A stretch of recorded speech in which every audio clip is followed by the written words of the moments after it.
Hi friends, எல்லாம் எப்படி இருக்கிறீங்க? நான் நல்லா இருக்கேன். இது எதை பற்றி வீடியோன்னா, நேற்று பெண்களை பற்றி, பொண்ணுங்களை பற்றி நான் பேசியிருப்பேன். அதோட தொடர்ச்சி தான் இன்றைக்கும். பொண்ணுங்க வீட்டுக்கு வந்தாங்கன்னா, இந்த பசங்க கல்யாணம் முடிக்க வரைக்கும் பரவாயில்லைங்க. கல்யாணம் முடிச்சிட்டா அந்த பொண்ணு கூட அவளோட ஒய்ஃப்கிட்ட, என் அக்கா தங்கச்சி வந்தாங்கன்னா அவங்க நல்ல முறையாக நீ பார்க்கணும். அவங்க வந்தால் இங்கேயே அவங்க டேரா போடுறதுக்கெல்லாம் அவங்க வரல. வந்தால் 1 நாள் 2 நாள் இருப்பாங்க.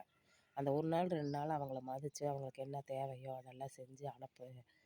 நல்லபடியாக அனுப்பு. ஏன்னா அது என்ன உரிமையில் வரும்? நம்ம அப்பா வீடு, நம்ம அம்மா வீடு, நம்ம கூட பிறந்தவன் இருக்கிறான் அப்படிங்கிற ஒரு சந்தோஷத்தில் தான் அந்த பொண்ணு அவங்க வீட்டிலேருந்து வரும். ஆனால் இப்போ இருக்கிற பசங்க எப்படி தெரியுங்களா? ஏன் வந்த? மாதத்தில் 1 தடவை 2 தடவை வந்துடுவியா? வேறு வேலை இல்லையா? நீங்களே இப்படி கேட்குறப்போ, இந்த பசங்களை தான் சொல்கிறேன், நீங்களே இப்படி கேட்குறப்போ உன் பொண்டாட்டி எப்படி கேட்பான்? அந்த பொண்ணை மதிப்பாளா? மதிக்க மாட்டான். அதனால் நம்ம அந்த பொண்ணு பிறந்த வகுத்தில் தான் நீயும் பிறந்திருப்ப. நீ பிறந்த வகுத்தில் தான் அந்த பொண்ணும் பிறந்திருக்கும். புரிஞ்சுதுங்களா? அதனால் அந்த குழந்தைய அந்த பெண் குழந்தைய எப்போவுமே நீ எதுக்கு இங்கே வந்த அப்படின்னு சொல்லாதீங்க. அவங்க வீட்டில் இருக்கிற சந்தோஷத்தை விட பிறந்த வீட்டில் இருக்கிற சந்தோஷம் தான் அதுக்கு ரொம்ப சந்தோஷமாக இருக்கும். நம்ம தம்பி இருக்கான், நம்ம அண்ணன் இருக்கான், நம்ம அப்பா இருக்கார், நம்ம அம்மா இருக்கிறாங்க அப்படின்னு சொல்லி அந்த குழந்தை வீட்டுக்கு வர்றப்போ அவங்க வீட்டில் எவ்வளோ பெருமையாக அதை சொல்லி வச்சுருக்கோம். என் தம்பி இப்படியெல்லாம் என் கூட விளையாண்டான், எங்கள் அண்ணன்லாம் இப்படியெல்லாம் என் கூட விளையாண்டான், எங்கள் அப்பா இப்படி இருப்பார், எங்கள் அம்மா இப்படியெல்லாம் செஞ்சு கொடுப்பாங்க அப்படியே அந்த பொண்ணு எவ்வளோ பெருமையாக நான் சொல்லியிருக்கோம்.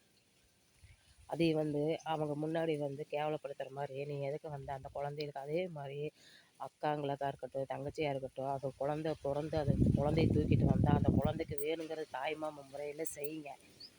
ஏன்னா முந்தியெல்லாம் தாய் மாமங்கிறதுனா என்ன தெரியுமா? அந்த குழந்தைகளுக்கு தன்னுடைய கூட பிறந்த குழந்தைகளுக்கு நம்ம கூட பிறந்தவங்களோட குழந்தைக்கு செய்கிறத விட உங்களுக்கு என்ன வேலை இருக்குது?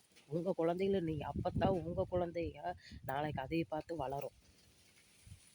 நம்ம குழந்தைகளுக்கு நம்ம எப்படி செய்கிறோமோ, நம்ம தங்கச்சி, நம்ம அக்கா குழந்தைகளுக்கு நம்ம எப்படி செய்கிறோமோ அதை பார்த்து தான் அந்த குழந்தைங்க அதை பார்த்து வளரும். அதுக்கு 2 ஒற்றுமையாக இருக்கணும். உன் பசங்க மட்டும் ஒற்றுமையாக இருக்கணும். நீங்கள் எப்படி கஷ்டப்படுறீங்களோ அதே மாதிரி தான் நம்மளை பெற்றவங்க எப்படி நம்மளை எவ்வளோ கஷ்டப்பட்டு வளர்த்திருப்பாங்க அப்படிங்கிறத நீங்கள் புரிஞ்சுக்கணும்.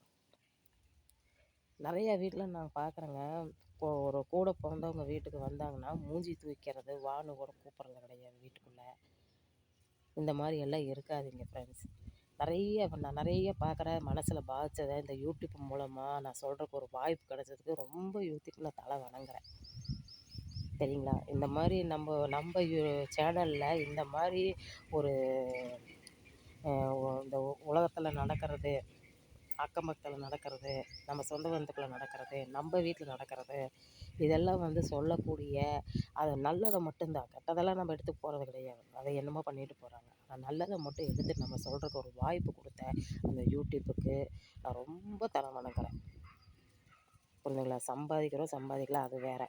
ஆனால் நம்மளோட பிரச்சனையை சொல்கிறக்கு ஒரு வாய்ப்பு கிடச்சிருக்குது. நிறைய சினிமாவில் இப்படி இருங்க, அப்படி இருங்க, பாசமலர் அப்படி இப்படின்னு காட்டினாங்க. ஆனால் அந்த படம் பார்த்து முடிச்சுட்டா சரி அவ்வளோதான். அந்த மாதிரிலாம் இருந்தாங்களாங்கிறத நம்பிக்கை தெரியாது. அதை நம்ம வாழ்க்கையிலேருந்து நடத்தி காட்டணும். அதனால் இந்த வீடியோ பார்க்குறவங்க ஏதோ நிறையா பேர் திருந்தாட்டினா ஏதோ 1 2 பேர் இருந்தாலும் திருந்துவாங்க இல்லையா? நம்ம வீட்டில் நம்ம அது நீங்கள் ஒன்று புரிஞ்சுக்குங்க. ஒரு பெண் குழந்தை ஒரு அப்பா அம்மா இப்போ வீட்டில் யாராவது இறந்துட்டாங்கன்னா பெண் குழந்தை தான் தலைமையில் உட்காந்துட்டு அழுவா. ஆனால் ஆம்பளை பையன் வாசலில் கை தான் கொடுத்துட்ருப்பான். இதுலேயே தெரிஞ்சுக்குங்க பெண் குழந்தைக்கு எவ்வளோ ஒரு செல்வாக்குங்கிறது.